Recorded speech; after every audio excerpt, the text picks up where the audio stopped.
India seeks to become a power player in Afghanistan. It's hosting a regional summit focusing on security challenges, including the threat of terrorism emanating from the country.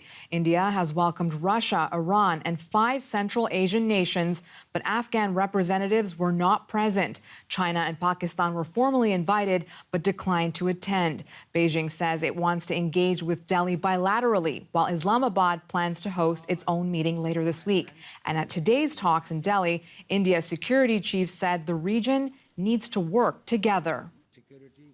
We all have been keenly watching the developments in that country. These have important implications not only for the people of Afghanistan, but also for its neighbors and the region. This is the time for close consultations amongst us, greater cooperation and interaction and coordination among the regional countries. While regional nations meet about the stability in Afghanistan, the Taliban are struggling to provide that much-needed stability and security. Since their takeover this past summer, there has been a surge in violence. The local affiliate of the so-called Islamic State has claimed responsibility for dozens of suicide bombings. And the Taliban's unfulfilled promise of protection is leaving Afghans feeling unsafe. A fragile calm on the streets of the Afghan capital, Kabul. But earlier this month, the city was the site of a deadly attack that killed 25 people at a military hospital. The latest in a series of strikes by the so-called Islamic State. The Taliban insisted things would be fine. The situation is good now. It's the best situation. We ask Allah to bring peace. People don't want war again. The former insurgents are in a tough spot. When they took power early this year, they promised an end to decades of violence. But the so-called Islamic State of Khorasan, or ISIS-K, is making that impossible. ISIS-K hasn't just targeted the Taliban. They've also attacked Afghanistan's Shia Muslim minority. Experts say they have thousands of fighters across the country, and they seem to be able to strike at will. They say the Taliban aren't hardline enough and want to establish an Islamic-ruled empire across Afghanistan, Pakistan and parts of Iran. Terrorizing ethnic groups like the Hazara people is just one of their tactics, but it's effective. We're scared of every situation.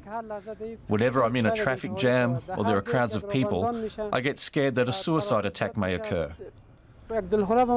Because our people are directly under the threat of ISIS.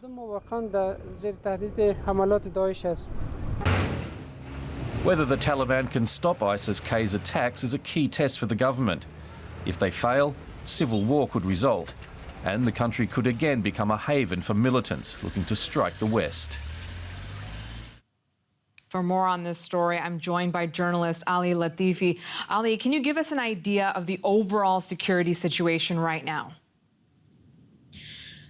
The overall security situation in Afghanistan, the issue is that the Taliban had promised that once they come to power, the war will come to an end and people will no longer have to fear things like suicide bombings and targeted killings and IEDs and, just sort of these things that keep people from living their daily lives. And what we've seen over the last 3-4 months is that hasn't really happened. Yes, large-scale suicide attacks and things like that are down considerably compared to, the previous 20 years, but they're still not at zero. And we still have, these so-called Daesh forces, these so-called Islamic State forces that are posing threats and still carrying out really heinous, really large-scale attacks that are, just as brutal as they used to be over the last 5-6 years. And then you also have places where there's a lot of issues with targeted killings, where people feel as if they could be killed or kidnapped or targeted or abused in some way. And a lot of them will say, like, for instance, I was talking to people in the northern city of Mazar, people who had been involved in human rights, who had been involved in women's rights, who had been involved with the security forces, with politics, with certain legal things. And they were saying in a lot of cases, it's not even that we feel it's the Taliban that are targeting us. It could really be anybody. It could be criminals, it could be mafias, it could be Daesh, anything else. But in that, because of given, what some of these people did, they don't feel comfortable going to the Taliban for assistance because they feel like the Taliban may find out, for instance, that they work to jail domestic abusers, or that they, worked in the legal system, or that they were part of the security forces, and hold that against them in some other way. So security is still very much an issue that the Taliban have yet to really figure out. Now, Ali, you mentioned that the Taliban has repeatedly promised to provide security. Does the group have the capabilities to handle this type of insurgency, though? This is exactly the question that people are asking, right? Is that, so far they haven't been able to, because we've seen attacks in Kandahar, we've seen attacks in Kunduz, and in the east, in Jalalabad, and in the districts of Nangarhar. We've seen it in Kanat, we've seen it in Kabul, we've seen fighting in the city of Mazar between Taliban and Daesh. So far, no, they haven't been able to establish this sense of security, and that's going to be really important for them going forward, because that was like the two things that people thought that at the very least, if the Taliban come to power, that we would no longer have to worry about. One would be corruption, and the other would be security. And so far, the security part has not been all that successful. Ali, let's talk about the regional actors. They all have a vested interest in a stable Afghanistan. India and Pakistan are holding separate summits. What do the people of Afghanistan actually need from Delhi, Islamabad, and others? What needs to be done to help them right now?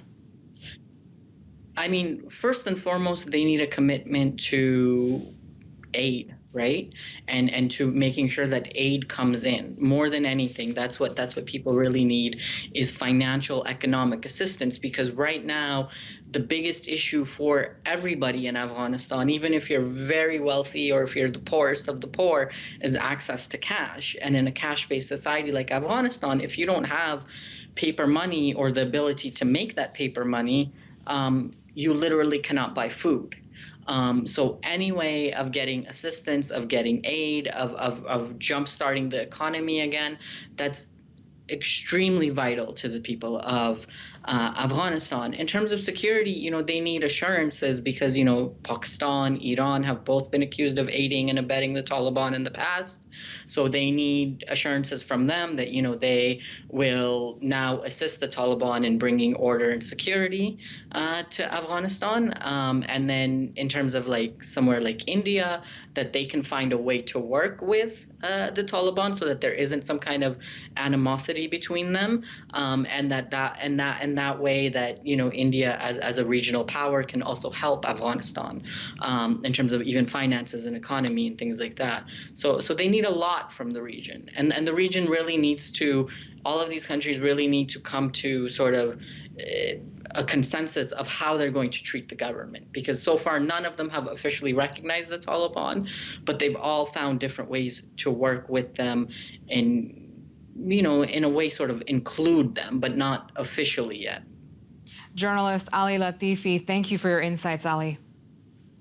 Tens of thousands of Afghans left their homes and their families as the Taliban consolidated their control. Amid the chaotic Western withdrawal from Kabul airport, many opted to leave over the land border with Pakistan. The country was already home to Afghan refugees. The United Nations says there are more than 1.4 million registered Afghans living in Pakistan, and an estimated 2 million more are undocumented. And though the Taliban insists it's more moderate than it used to be, the group has said it will not tolerate music in public. And artists like Shams Raheel crossed into Pakistan, leaving behind their loved ones, fearing for their lives. This room is where Shams Raheel lives and works. On the walls there are posters showing what his life was like before the Taliban took over Afghanistan. He was a famous musician who lived in Kabul and had TV performances. But after the coup, he feared for his life and fled to live with relatives in Pakistan. He had to leave his family behind. Now he only sees his son during video calls. My son called me from Afghanistan and asked when I'll be home. He's only 3 years old and he wants to know where his dad is. I always tell him I'm in a nearby city and will be home soon. He doesn't know I'm in Pakistan. My wife also has a lot of questions. She wants to know what she should do now. Next door, a fellow refugee allows him to use his room to cook. The Taliban has forbidden music in Afghanistan, so life has become dangerous for musicians who decide to stay. The Taliban punishes musicians by cutting off their fingers or beheading them. I grew a beard so that no one would recognize me, and then I escaped my home country. Shams gives his cousin Hamza music lessons. The young man left Afghanistan first. Shams was able to follow him, and now his cousin Hamza covers all his costs. When I called him up in Afghanistan, it sounded like he was at his wit's end. I borrowed some money and sent it to him so that he could come to Pakistan. Without the help of his relatives, Shams wouldn't have been able to be in Pakistan. They've been here for 4 years already and have established themselves. Once in a while, they invite him to dinner. But Shams sees no future for himself in Pakistan. He has no income and his family is far away. At least I can get some sleep here. In Afghanistan, I used to lay awake at night, afraid of what might happen. But I don't have any official documents here. My visa ran out, and I'm not allowed to work. Shams Rahil is afraid that the Taliban might hurt his family in Kabul, but he doesn't have enough money to bring them to Pakistan. His dream is to take them to Europe one day, where they can live together and he can continue his life as a successful musician.